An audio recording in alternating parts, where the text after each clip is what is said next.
Créé initialement en 1939 à la veille de la Seconde Guerre mondiale, mais né officiellement le 26 décembre 1945 lorsque la France ratifie les accords de Bretton Woods et procède à sa première déclaration de parité au Fonds monétaire international, le franc CFA. Quel impact économique des pays qui l'utilisent comparativement à une monnaie nationale? C'est la deuxième partie de ce numéro de Jeunesse au micro qui reçoit cet après-midi pratiquement les mêmes invités, à l'exception d'un nouveau qui nous rejoint.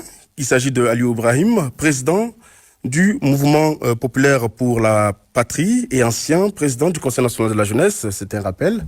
Pour le reste, Salifou Ibrahim Bako, dit Socrate, président de la Fédération du mouvement Niger Uni. Vous êtes également le coordinateur du Rassemblement des peuples pour la défense de la souveraineté. Monsieur Abdelmoumouni Tawei Dansosa, économiste, inspecteur du travail.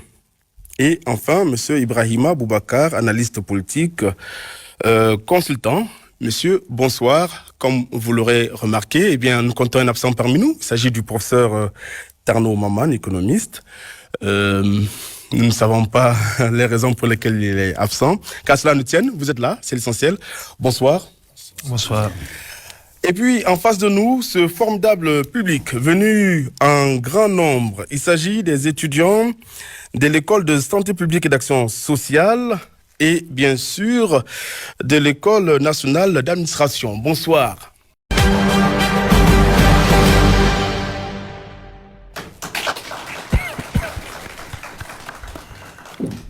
Merci de nous recevoir chez vous, mesdames et messieurs. Jeunesse et micro, c'est parti avec tout de suite d'entrée de jeu. Avant peut-être de parler de perspectives, il serait peut-être bien, puisque la répétition est pédagogique, nous dit-on, Salifou Ibrahim, ce serait bien de nous dire peut-être un petit mot sur le franc CFA. Qu'est-ce qu'on doit retenir finalement sur le franc CFA avant de parler perspectives? Très bien.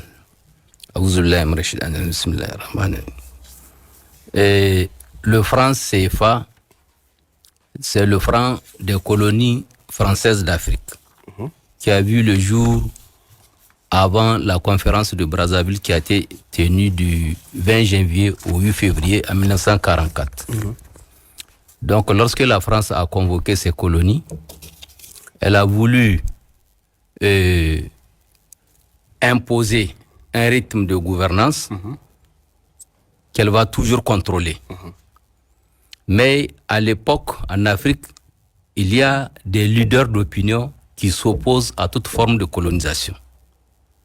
Malgré les traîtres de l'époque, à travers lesquels le général de Gaulle a eu accès, mais l'Afrique s'est imposée, et avec l'appui aussi de certaines révolutions en Europe, puisque déjà en Europe, en Angleterre, il y a eu des débats autour de l'économie classique, dirigés par les Adam Smith et les Ricardo. En Allemagne, il y a eu des débats autour de la philosophie, dirigés par des philosophes Hegel, Engels. Et en France, il y a aussi des débats autour du socialisme. Donc, tous ces foyers de débats en Europe critiquent la colonisation. Et c'est ça qui a poussé la France, malgré elle, à venir à Brazzaville pour mettre fin à la colonisation, mais de manière intelligente. Elle a dégagé la copie de la colonisation, mais elle a remis la copie du néocolonialisme, qui dit que les Blancs ne vont plus diriger, mais c'est des Noirs acquis aux Blancs qui vont diriger les Oufettes et consorts. C'est ça le néocolonialisme. Donc, dès là, quand elle a mis la page du néocolonialisme, elle a changé l'appellation de CFA, franc colonie française d'Afrique. C'est redevenu franc des communautés françaises d'Afrique, mais qu'il soit franc de colonie française d'Afrique ou franc de communauté française d'Afrique, c'est pas une priorité de l'Afrique, c'est pas un bien de l'Afrique, c'est à la France de faire sa jouissance à elle seule, conformément à son décret 544 du Code civil français qui définit la propriété comme étant un droit de jouissance, mais un droit aussi de disposer de la chose de la manière la plus absolue. Très bien. Et de l'autre côté, le général de Gaulle, qui était le président du gouvernement de l'époque, a signé le décret 45-136 du 26 décembre 1945 donnant droit à la France la propriété du franc CFA. Très bien. Donc c'est à elle que revient la jouissance et non pas aux Africains. Très bien. Alors, Abdelmoumouni, rapidement, je fais le tour de table pour qu'on revienne sur les points saillants qui avaient été dits la semaine dernière sur le franc CFA. On retient quoi? On a eu droit à une petite genèse de la création du franc CFA. Que peut-on dire d'autre sur cette monnaie avant de passer rapidement aux perspectives? On peut dire que la monnaie, d'abord, on sait que... bonsoir à tous d'abord avant de commencer. La monnaie, c'est un élément de souveraineté, on l'a rappelé l'autre fois, et c'est particulièrement délicat quand un pays n'a pas la maîtrise de sa monnaie, et que nous, je l'ai dit l'autre fois, que le franc CFA, en fait, c'est un outil en fait d'ajustement de la politique budgétaire française, parce que en fait nos fonds sont logés dans le trésor français et non dans une banque en France, ce qui est assez particulier. Mais plus grand encore et plus grave, c'est que le franc CFA, contrairement par exemple aux monnaies où on sait que c'est quelque chose qui relève de la souveraineté, pour amener une monnaie dans un pays et qu'elle ait cours légal, il faut qu'on consulte cette population. Par rapport au franc CFA, personne n'a été consulté en Afrique. Ce qui fait le débat autour du franc CFA, je trouve que c'est quelque chose qui est déjà réglé parce que c'est une monnaie illégale. Il suffit juste qu'on relève cela et on passe à autre chose. Très bien. Ibrahima?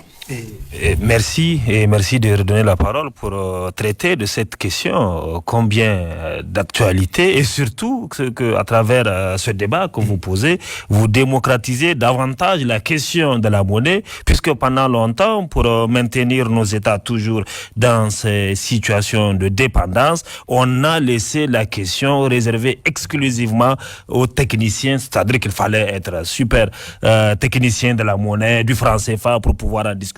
Mais aujourd'hui, inviter des jeunes, inviter également un plateau jeune, mais également d'anciens pour discuter de cette question, je crois que déjà ça participe à la décolonisation des esprits du débat par rapport à la question du franc CFA. Le franc CFA est une monnaie qui n'a pas été créée par les Africains, comme il l'a rappelé, ça a été créé d'abord avant les indépendances. Si créé avant les indépendances, ça ne pouvait pas être créé dans l'intérêt des Africains, parce qu'à l'époque, il n'y avait qu'un seul intérêt qui intéressait la France, qui intéressait la métropole, qui était la France, c'était ses propres intérêts et non les intérêts de nos pays. À partir de ce moment-là, si la France décide de créer cette monnaie, on ne peut pas attendre que cette monnaie également puisse servir nos propres intérêts, puisse servir les intérêts des Africains, et même après les indépendances, ou bien ce qui a été appelé indépendance, parce qu'il faut encore là aussi rappeler qu'il ne s'agissait pas d'indépendance en tant que telle. Il s'agissait plutôt d'une question qui a été posée aux Africains, aux colonies françaises d'Afrique. Est-ce que vous voulez appartenir à la communauté française ou vous voulez votre indépendance? Il y avait les Guinéens seuls qui avaient dit non, nous voulons notre indépendance. À partir de cet instant-là, tous nous autres, Niger, Bénin, Côte d'Ivoire et autres, nous avons décidé de rester dans la communauté française, c'est-à-dire d'être des non-français, mais des obligés de la France. Avec le temps, les gens ont arrêté d'utiliser des concepts qui sont problématiques. Le néocolonialisme est arrivé. La monnaie, on a cessé d'utiliser ces propos, ces mots, ces concepts, mais on a maintenu les mêmes instruments, les mêmes outils qui nous maintiennent dans l'état de dépendance, toujours de colonisation. En 70, il y a eu des réformes. Jusqu'en 2019, il y a eu des réformes. Est-ce que la France fait ces réformes dans le cadre des intérêts de l'Afrique, dans le cadre des intérêts de nos pays? Cela ne peut jamais être possible. C'est quelque chose de très basique et de très banal à comprendre. Lorsque la France l'a créé, elle ne l'a pas créé pour nous. Ça, c'est un. Et deuxièmement, regardez aujourd'hui la situation du Niger. Alors qu'il y a une insécurité dans l'ensemble du Sahel, alors que le Niger et les Nigériens étaient déjà fragilisés par un système d'oppression sociale. Pendant ce temps, la France avait décidé d'imposer des sanctions au Niger à travers la CEDEAO et les autres là. Qu'est-ce qui se passe? Cette personne qui dit qu'elle vous aime, mais qui ne tient pas compte des intérêts de la vie de vos populations, est-ce qu'elle peut réellement vous aimer? Si donc la France est capable de poser l'acte qu'elle a posé aujourd'hui là, en 2023, et qu'elle était capable de génocide, il faut se rappeler, au Rwanda, parce qu'aujourd'hui l'implication de la France ne souffre d'aucun doute, il faut se rappeler de cela, et qu'elle était également capable d'esclavage, de colonisation et de l'ensemble des maux MAUX qu'on peut reprocher à un pays si la France était capable de l'ensemble de ces problèmes-là, de l'ensemble de ces atrocités. Ce n'est pas aujourd'hui qu'elle devient morale. Ce n'est pas aujourd'hui qu'elle décide de changer. Cela n'est pas possible. Donc, il ne faut même pas attendre que la France, elle, a utilisé ou initié une monnaie dans l'intérêt de nos pays. En réalité, de quoi il s'agit, en définitive? C'est que cette monnaie, quand elle a été créée pour nous exploiter, aujourd'hui, à quoi est-ce qu'elle sert et à quoi est-ce qu'elle tend à servir? Elle sert d'abord à l'exploitation économique de nos États, c'est-à-dire l'ensemble de nos ressources. La France, il faut le rappeler également, c'est banal de le dire, est extraordinairement pauvre en termes de ressources naturelles. Elle n'a pratiquement rien. Mais nous également, nos pays sont extraordinairement riches. Le Niger, le Burkina, le Mali, ce sont des pays qui sont extraordinairement riches.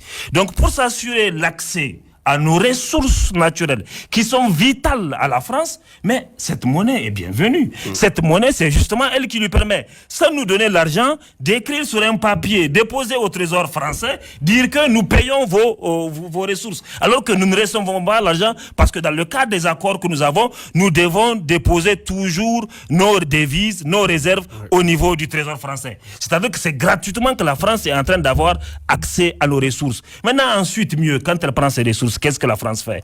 Elle retourne chez elle, elle transforme ces mêmes ressources et revient encore sous forme d'autres produits qu'on revient nous vendre. Donc aujourd'hui, le seul avantage qu'on essaye de donner aux francs CFA, c'est de dire que c'est le fait que le taux de change est contrôlé, que ça ne change pas, que l'inflation... Mais c'est faux. Ce taux de change est l'ensemble des avantages qu'on prétend donner aux Africains. En réalité, de quoi est-ce qu'il s'agit? Il s'agit de permettre aux entreprises françaises qui viennent non seulement prendre nos ressources, de les prendre sans qu'il n'y ait possibilité d'inflation ou que la monnaie change et que ça soit beaucoup plus cher pour elles de payer nos ressources. Ensuite, quand elles ramènent ces produits, c'est qu'elles puissent également les vendre sans risque que la monnaie change. Donc la France a un système en Afrique, notre zone où elle fait du commerce, elle fait son business, elle a accès à tout, elle vend tout comme elle veut, quand elle veut, et cela dans ses propres intérêts. Écoutez, le franc CFA ou les zones monétaires que nous avons, dans le monde entier, ce sont les seules zones qui existent. C'est-à-dire que c'est une coopération spéciale, unique au monde. Il n'y a pas de zone monétaire semblable aux zones monétaires que nous avons dans la relation que nous avons avec la France. Sommes-nous les plus intelligents du monde? Les autres, eux, ne veulent pas avoir des zones monétaires. Les autres, eux, ne voudront pas avoir des zones qui leur permettront d'avoir accès aux mêmes privilèges, aux mêmes avantages que la France prétend dire. Non, c'est justement parce qu'il n'y a que principalement des avantages à travers cette monnaie que nous l'avons. L'euro ne fonctionne pas de la même façon que le franc CFA et l'ensemble des autres monnaie. Si vous prenez quel autre pays africain qui n'est pas du système français n'a pas sa monnaie? Pratiquement tous les pays du monde. Moi, dans une autre vie, je suis numismate. Numismate, c'est quelqu'un qui est très intéressé par les billets et qui fait la collection des billets. J'ai une importante collection des billets et des billets du Niger qui datent des années 1920. Avant donc, qu'on ne parle même de la création du franc CFA, il y a des billets. J'ai voulu les amener, mais malheureusement, c'est pas là. Mais j'ai d'innombrables pays. Chaque pays a sa monnaie. Mais pourquoi nous, la France nous explique à chaque fois qu'il faudrait que nous soyons toujours dans une zone monétaire, il faudrait que nous soyons toujours avec les autres pour que nos pays ne puissent pas souffrir que l'instabilité, l'insécurité et l'ensemble des autres problèmes que rencontrent les autres pays du monde ne puissent pas venir chez nous. Mais à partir de quand la France est-elle tombée aussi amoureuse du Sahel, de nos pays, pour pouvoir nous faire tant de dons, tant de largesse. Nous ne croyons pas à sa bonne foi. En fin de compte, je pense qu'avec toute la relation, toute l'histoire que nous avons avec la France, même si aujourd'hui elle prétend être de bonne foi, même si aujourd'hui elle dit qu'il y a des avantages à travers cette monnaie, il y a tellement de suspicions, tellement de préjugés, tellement de procès contre la France que nous ne pouvons pas croire en sa bonne foi. Je crois que ce qui est meilleur aujourd'hui dans notre situation, c'est complètement et carrément rompre les relations. Peut-être demain, si nous voyons qu'il y a intérêt à travailler avec des Français, nous allons le faire. Mais dans la situation actuelle, cette monnaie n'est qu'une monnaie de colonisation. Elle a été faite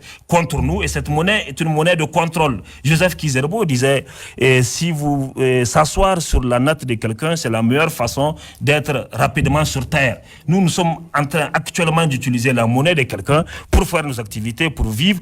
La France, comme aujourd'hui elle l'a fait à travers la BCEAO, alors que l'ensemble des instruments qui créent la monnaie, qui créent la BCEAO, interdisent à la BCEAO de nous priver de nos fonds. tous les instruments interdits cela à la BCEAO et que tout nous donnait le droit d'avoir accès à nos fonds. Mais comme la BCEAO fonctionne comme des obligés de la France, et c'est justement ce que c'est la BCEAO et l'ensemble des autres institutions, aujourd'hui on a vu que justement nous sommes assis sur une natte de la France. Elle a décidé de retirer parce qu'elle n'aime pas les autorités que nous avons en place, parce qu'elle n'aime pas les nouvelles orientations que nous avons dans nos pays et elle veut nous faire mal. Je pense que le franc CFA, quoi qu'on puisse penser, quoi qu'on puisse vouloir dire du franc CFA, il n'y a pas de grands avantages de dire du franc CFA. Il faut simplement retenir que c'est une monnaie, un papier qui n'a pas de valeur à l'échelle du monde, que pour avoir de la valeur, il faut retourner chez les Français, c'est-à-dire au niveau de l'euro, comprendre l'euro, et prendre l'euro signifie que tout ce que nous payons au monde, la France est au courant. Tout ce que nous vendons également au monde, la France est au courant, c'est-à-dire que nous sommes nus devant la France, nous sommes un pays sans secret, sans confidentialité devant la France, et cela, c'est une situation de dépendance étroite avec la France. Alors, Ali Oumarou, est-ce que vous êtes d'avis avec l'opinion partagée ici par les invités? Est-ce que vous partagez le même point de vue sur cette monnaie-là? Alors, comme vous le savez, il y a peut-être 4 mois de cela, ce débat n'aurait pas lieu sur la télé nationale. Aujourd'hui, le débat il est libéralisé, donc on peut parler aisément sur cette monnaie qui est, si vous voulez, une vraie arnaque. Donc un coup d'État, le 26 juillet, nous amène dans cette situation. Alors, le premier coup d'État en Afrique, il faut le retenir, a eu lieu au Togo. Vous savez pour quelle raison? Parce que le président togolais à l'époque, et lorsque les heures des indépendances ont sonné, et c'est d'ailleurs un expert français qui a fait l'étude pour le cas du Togo, et a dit clairement que le Togo était suffisamment riche pour avoir sa propre monnaie. Alors, dès que les Français ont entendu cela, eh bien, ils l'ont renversé. Donc, le premier coup d'État en Afrique a eu lieu parce que cette monnaie, les Français y tiennent tellement, et pas que la Guinée. C'est-à-dire que le Togo était le premier pays à dire non. Ensuite, la Guinée, du Sékou Touré, mais aussi le Mali. Parce que au Mali, lorsqu'ils ont voulu les embarquer, les Maliens ont dit non, on n'est pas d'accord avec cette monnaie, mais de manière diplomatique, ils ont soumis la question au Parlement. Donc l'Assemblée a voté non. Par conséquent, donc ces 3 pays n'étaient pas d'accord avec le franc CFA.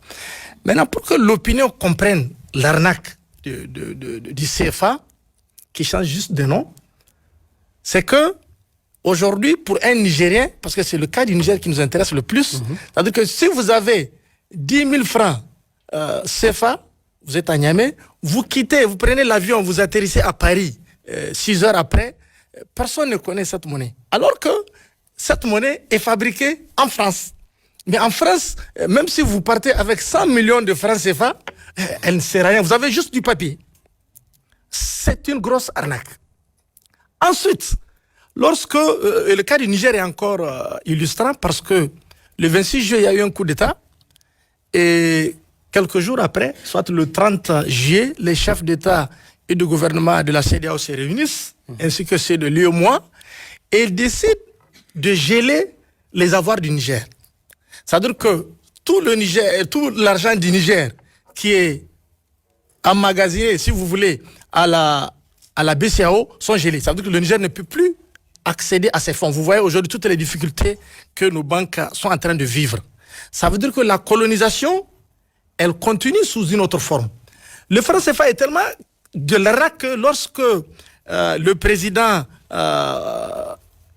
Yadema, à l'époque, avait reçu le président français, et vous savez, dans la diplomatie, dans la réciprocité, lorsque vous recevez un chef d'État de cette nature, vous lui envoyez la copie de votre discours pour qu'il puisse préparer votre réponse. Alors le président togolais à l'époque, qu'est-ce qu'il avait fait? En recevant le président français, il leur a donné la mauvaise copie de son discours. Donc les Français étaient rassurés.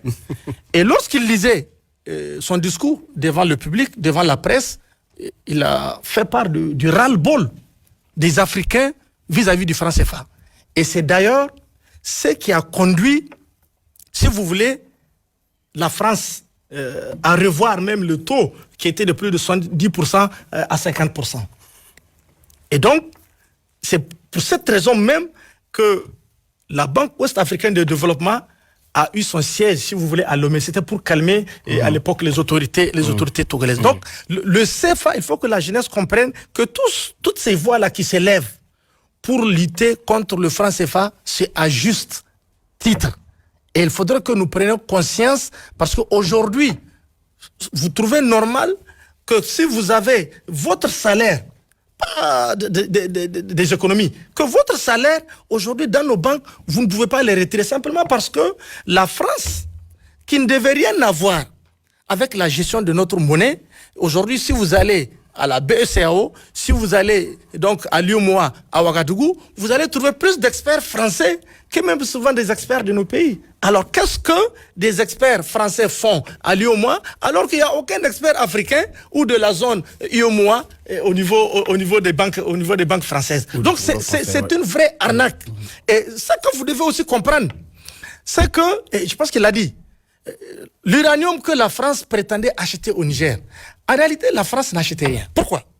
Quand vous fabriquez de l'argent, si l'uranium, la tonne de l'uranium coûte 1 million, je fabrique 1 million et puis je donne aux Nigériens. Ça veut dire que je n'ai rien perdu. Je ne sais pas si vous voyez ce que je veux dire.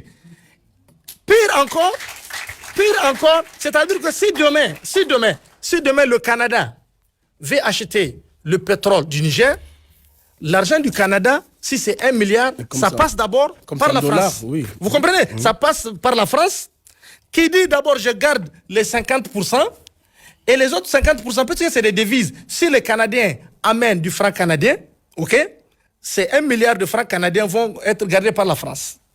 La France, les 50% des 1 milliard qui va être des 500 millions de dollars canadiens, va être transformé en francs CFA que la France fabrique et donne au Niger. Dans les deux cas, en fait, nous sommes perdants. Et ça qui fait mal, c'est qu'aujourd'hui, nous avons une génération très avisée.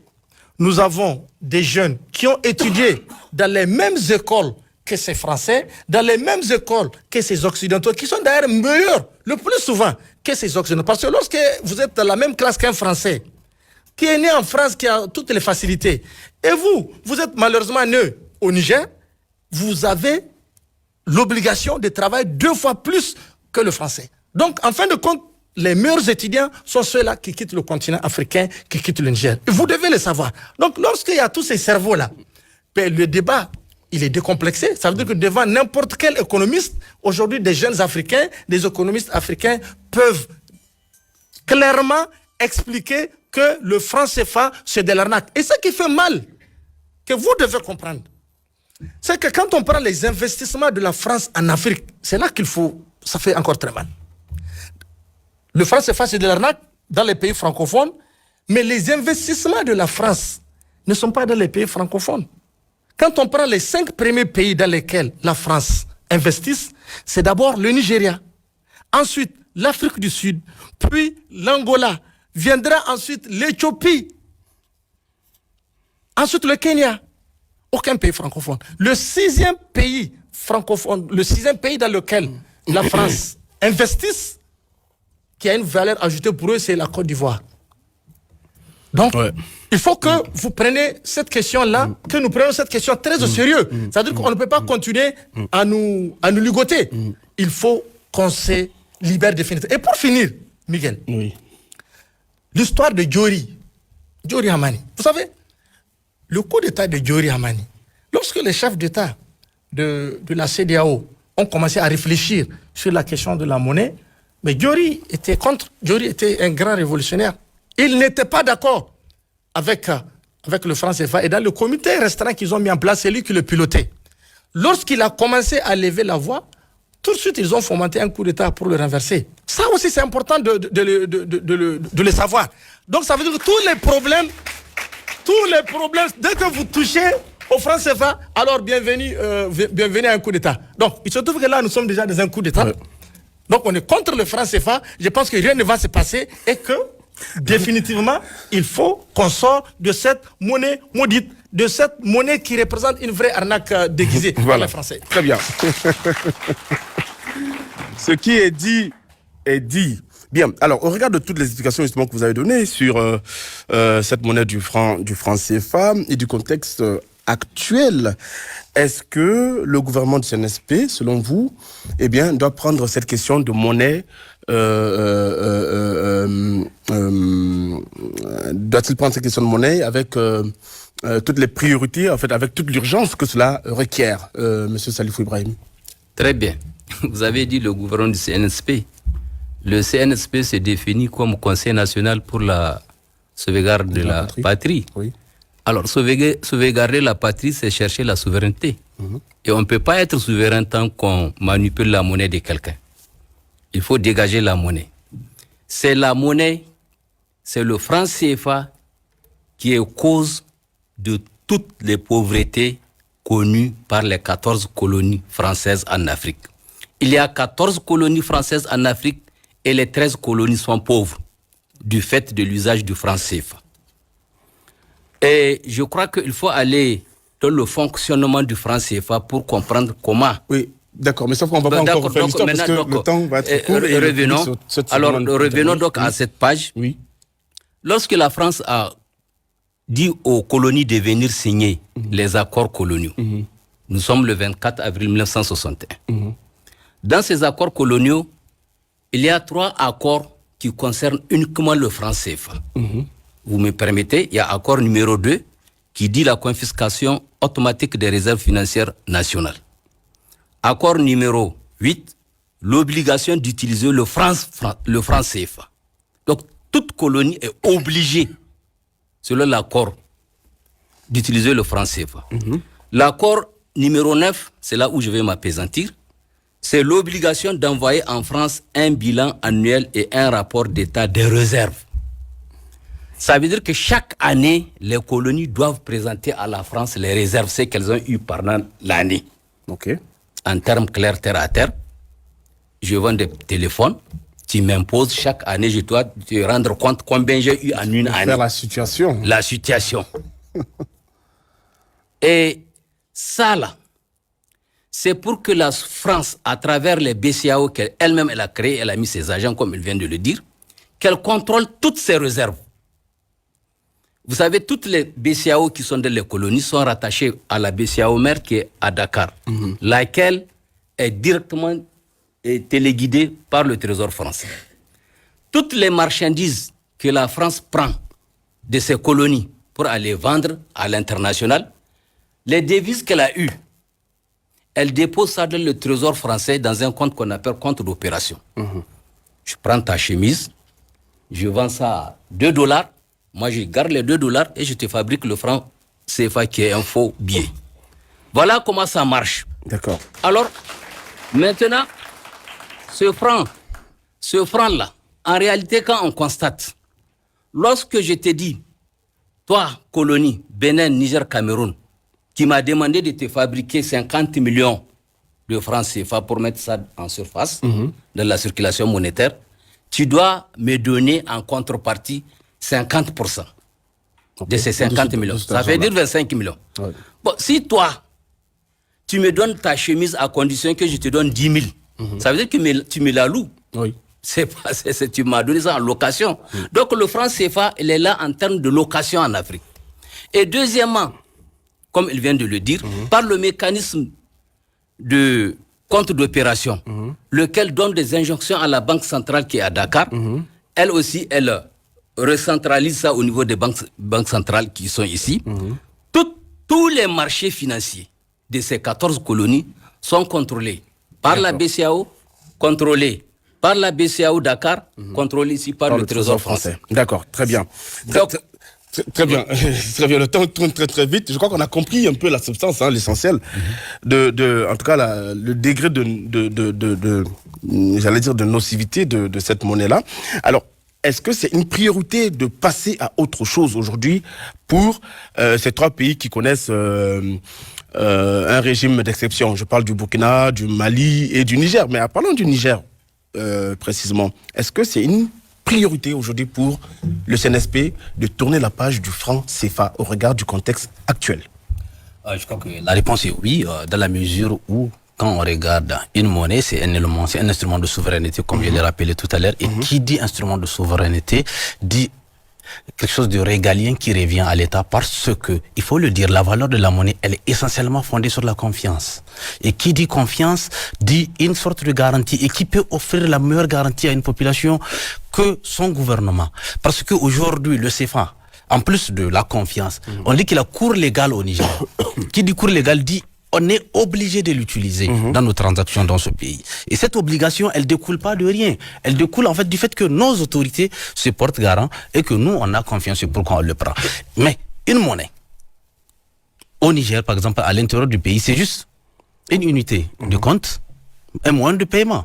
Et à la limite, c'est même pas une réserve de valeur parce qu'en fait, elle vaut pas grand chose dans la mesure où, à l'international, on voit à chaque fois ce que ça implique. Maintenant, quand on dit unité de compte, ça veut dire quoi? C'est juste, ça permet de quantifier la valeur d'une chose, de dire, bon voilà, au lieu que dans une économie de troc, quand vous venez pour vendre du sel, il faut que... Un peu comme l'exemple de la chemise qu'il a pris. Voilà. Et... Non, dans une économie de troc, pour vendre une chemise, vous allez faire le tour de tout le marché pour trouver quelqu'un qui a besoin de sel et dans une proportion que vous avez pour que vous possédez les choses. Non, on dit non, il y a une monnaie qui est là, que elle va permettre, vous venez, vous donnez votre sel, on vous donne cette monnaie, vous pouvez aller n'importe où chercher ce que vous voulez. En fonction de cette unité de compte, vous pouvez acheter. C'est ça la monnaie en réalité. Et maintenant, pour ce qui est de... Donc, elle facilite tout simplement les échanges. Maintenant, le Niger...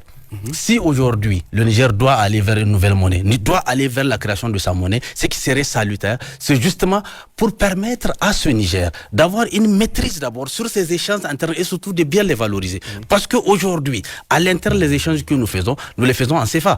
Le papier, il n'enlève, si j'achète ton sac de 1000, que tu me donnes des billets, je vais l'utiliser, ça n'enlève pas la valeur, en fait c'est juste un moyen d'échange. À l'interne, en fait, on l'utilise, mais c'est surtout à l'externe qu'il est le plus nocif, dans la mesure où, d'abord, à l'international, personne ne prend le CFA parce que c'est des papiers imprimés à chamalière, et donc les gens se le savent. Qui ne vaut rien, qui n'a aucune espèce de valeur à l'international. Voilà. Donc, pour vraiment qu'on le change, il faut